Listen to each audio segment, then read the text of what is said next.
প্রতি বছর প্রায় 25 লক্ষ তরুণ তরুণী বাংলাদেশের শ্রমবাজারে যুক্ত হচ্ছেন। বাংলাদেশের বিপুল জনশক্তির প্রায় 2/3 তরুণ। এই জনশক্তিকে বর্তমান ও আগামীর জন্য গড়ে তোলা বাংলাদেশের জন্য একটা বড় চ্যালেঞ্জ।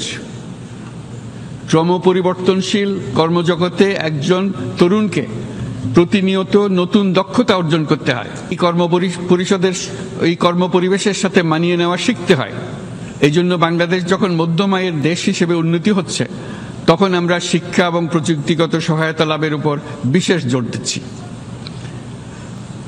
এবার কৃত্রিম বুদ্ধিমত্তার বিষয়ে আসি। কৃত্রিম বুদ্ধিমত্তার অভাবনীয় বিকাশ এবং এর বহুমাত্রিক প্রয়োগে বাংলাদেশ বিশেষভাবে আগ্রহী। আমাদের তরুণ সমাজ জেনারেটিভ আর্টিফিশিয়াল ইন্টেলিজেন্সের সম্ভাবনা নিয়ে উচ্ছ্বসিত। একজন বিশ্ব নাগরিক হিসেবে তারাও চায় নতুন পৃথিবীতে নিয়োজিত হতে, কর্মক্ষম হিসেবে নিজেকে গড়ে তুলতে।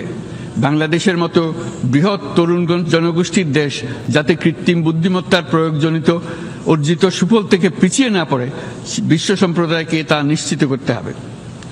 একই সঙ্গে নিশ্চিত করতে হবে যেন কৃত্রিম বুদ্ধিমত্তার কারণে কর্মক্ষেত্রে মানুষের চাহিদা ক্রমাগতভাবে সংকুচিত হয়ে না যায়। এই প্রসঙ্গে আমি উল্লেখ করি যে আমরা ভিন্ন একটা ইন্টেলিজেন্স, অটোনোমাস ইন্টেলিজেন্স, অর্থাৎ যে কৃত্রিম বুদ্ধিমত্তা নিজেই নিজের কৃত্রিম বুদ্ধিমত্তাকে সম্প্রসারিত করতে পারে মানুষের কোনো হস্তক্ষেপ ছাড়াই, তার ব্যাপারে আমরা বৈজ্ঞানিকদের দৃষ্টি আকর্ষণ করতে চাই। তারা যেন এই ক্ষেত্রে অগ্রসর হওয়ার আগে মানুষের উপরে প্রভাব সম্বন্ধে নিশ্চিত হয়ে অগ্রসর হন। আমাদের ধারণা অটোনোমাস ইন্টেলিজেন্স মানুষের অস্তিত্বকে বিপন্ন করে তুলতে পারে, কাজে এই ব্যাপারে আমাদের সম্পূর্ণ সজাগ থাকতে হবে।